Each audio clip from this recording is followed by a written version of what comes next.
Bonjour, voilà, je m'appelle Adrien et j'habite en banlieue parisienne, dans le Val d'Oise. Quand mon père a décidé d'installer des ruches dans notre jardin, bon, j'avoue, j'étais un peu surpris.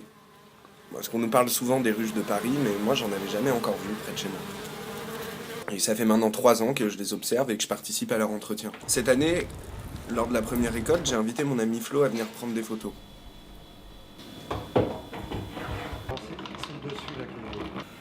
Je lui ai parlé un peu de ma passion naissante pour les abeilles.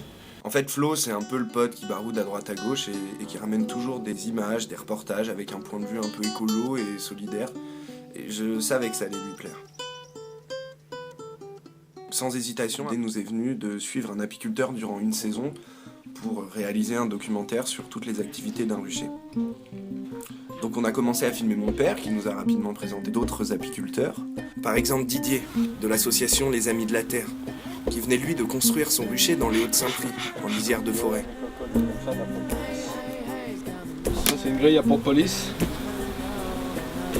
T'as vu, il y en a une qui est en train de retirer un cadavre là. C'est propre l'abeille, c'est super propre. Une abeille morte en général c'est sorti de l'abeille, de la ruche. Et aussi Pascal, un voisin spécialisé dans la récupération des essaims. C'est comme ça que je me suis inscrit. Moi je dis ah putain j'ai plus d'abeilles, j'ai plus rien. Je m'inscris chez les pompiers, au moins ils vont m'appeler dès qu'il y en a, tu vois.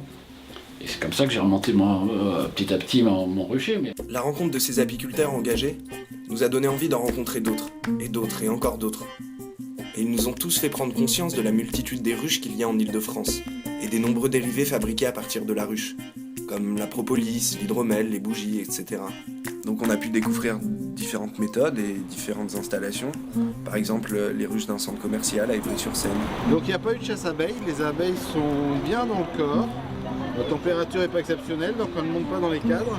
Sur le toit d'un commissariat dans les Hauts-de-Seine. Vous êtes sur un toit terrasse du commissariat de Gennevilliers, qui à ma connaissance est le seul commissariat de France qui dispose d'une ruche en milieu urbain. Ou encore dans un grenier.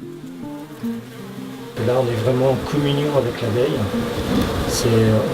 On s'invite chez elle, mais quelque part c'est comme si elle nous invitait.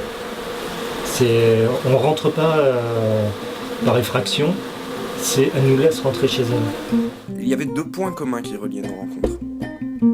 Premièrement, le respect que les apiculteurs ont pour les abeilles et l'échange qu'ils se créent entre eux. D'abord on les aime, de toute façon, ce qui est assez mystérieux, mais l'apiculture c'est de la poésie.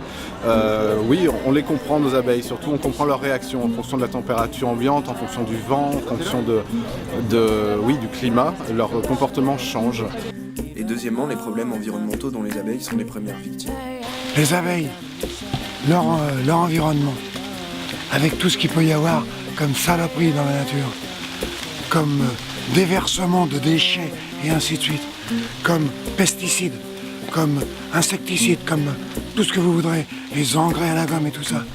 Le petit groupement d'apiculteurs que nous sommes, avec très peu de moyens, c'est le pot de fer contre le pot de terre. Actuellement, l'homme ne se rend même pas compte que lui-même est en danger. Alors pour les abeilles, c'est encore pire.